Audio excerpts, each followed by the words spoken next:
En el siglo XVI, un hombre aseguró que hablaba con ángeles, no rezando, no soñando, no entrando en trance, sino usando un espejo negro traído desde América. No era un símbolo, no era una metáfora, no era un objeto decorativo. Era un espejo físico, real, pulido de obsidiana volcánica. Y ese hombre no era un charlatán cualquiera. Era John Dee, uno de los cerebros más brillantes de toda Inglaterra.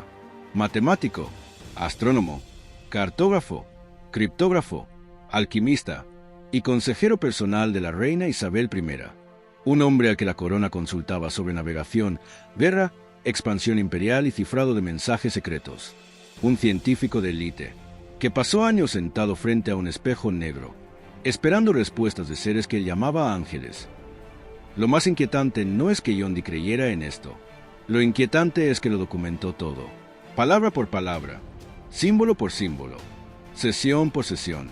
No improvisó, no resumió, no adornó. Escribió exactamente lo que decía recibir, y lo hizo durante años. John Dee vivía en una época donde ciencia y misticismo todavía caminaban juntas. Los mismos hombres que calculaban órbitas planetarias, buscaban la piedra filosofal.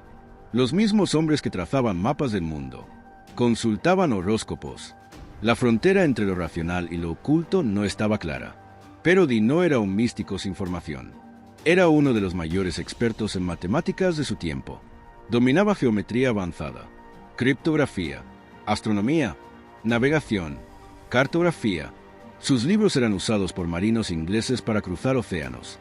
Y aún así, estaba convencido de que existían inteligencias no humanas, capaces de comunicarse con nosotros. Para eso necesitaba un intermediario. Y ahí entra Edward Kelley, un medium, un personaje oscuro, un hombre con fama de farsante, con antecedentes de fraude y con un pasado lleno de mentiras. Kelley decía poder ver y oír entidades.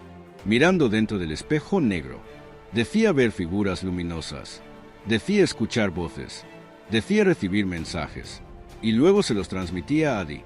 Dee no veía nada, no oía nada, solo escribía. Durante cada sesión, Kelley miraba el espejo, entraba en trance, describía lo que veía, repetía lo que escuchaba, y Dee anotaba todo, sin corregir, sin reinterpretar, sin simplificar. Todo quedó registrado, durante años. Y aquí viene el primer giro inquietante. El espejo no era europeo. No lo compraron en Londres. No lo mandaron a hacer a un artesano inglés. Era de obsidiana mexicana, un material volcánico usado por los aztecas, en rituales religiosos y adivinatorios. Los sacerdotes aztecas usaban espejos de obsidiana para comunicarse con dioses y para ver el futuro. Ese espejo llegó a Europa después de la conquista de América y acabó en manos de John Dee. No era decorativo, no tenía marco artístico, no estaba pensado para exhibirse. Era un objeto ritual auténtico. Hoy está en el British Museum. Se puede ver, se puede medir, se puede analizar, y es real. Según Dee, los ángeles no hablaban latín, no hablaban hebreo, no hablaban griego, hablaban en una lengua desconocida, una lengua que nadie había oído jamás. Hoy la llamamos lengua enoquiana. Y aquí empieza el verdadero problema, porque ese idioma no es un galimatías, no es un conjunto de sonidos sin sentido, no es una lista aleatoria de palabras, es un sistema lingüístico completo.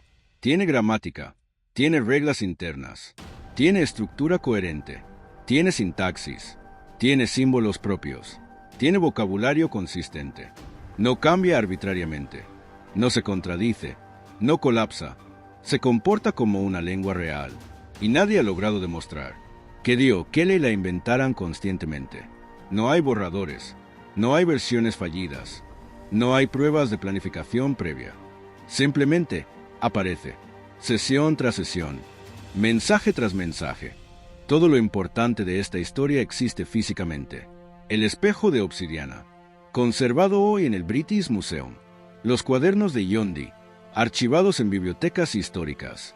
Las transcripciones de las sesiones, documentadas, los símbolos, las palabras, las frases, las estructuras, todo es real. No estamos hablando de una leyenda urbana, estamos hablando de documentos históricos del siglo XVI. Durante las sesiones, Kelly afirmaba que los ángeles le dictaban no solo palabras, sino también alfabetos completos, tablas de letras, correspondencias entre símbolos, estructuras gramaticales.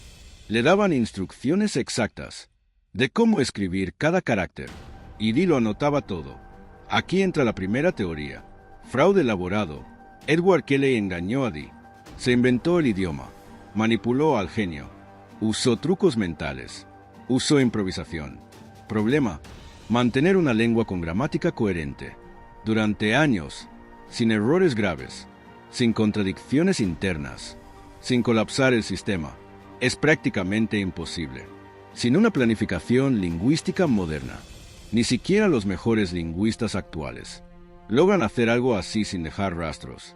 Segunda teoría: lenguaje artificial adelantado a su tiempo. Dee creó un idioma estructurado, siglos antes de que existiera la lingüística moderna. Problema: Dee jamás dijo que lo inventó. Siempre afirmó que venía de otra inteligencia. Y el sistema no se parece a ninguna lengua artificial humana conocida, ni al Esperanto, ni al Volapük, ni a ningún idioma ficticio moderno. Tercera teoría: código cifrado extremo. Un sistema de cifrado no roto aún. Problema: no sigue patrones clásicos de cifrado. No hay sustituciones simples. No hay claves repetitivas. No hay simetrías típicas. No encaja con criptografía del siglo XVI. Cuarta teoría: contacto espiritual real. Mensajes de otra inteligencia. Es la más incómoda, y la que nadie quiere decir en voz alta. Aquí viene el detalle clave. Algunos mensajes contienen estructuras simbólicas que no encajan con el conocimiento del siglo XVI. Ciertas combinaciones de palabras no siguen ninguna familia lingüística humana, y ciertos conceptos abstractos no aparecen en ningún otro texto europeo de la época. Además, algunos símbolos aparecen solo en contextos específicos, nunca fuera de ellos, como si respetaran reglas semánticas internas. Eso no lo hace alguien improvisando. Eso lo hace algo que sigue un sistema real. Otro detalle inquietante: las tablas enoquianas no fueron dictadas de golpe. Fueron construidas progresivamente, sesión tras sesión, como si la inteligencia fuera desarrollando el sistema. Con el tiempo, eso no es típico de un fraude. Un fraude suele improvisar. Esto evoluciona de forma ordenada.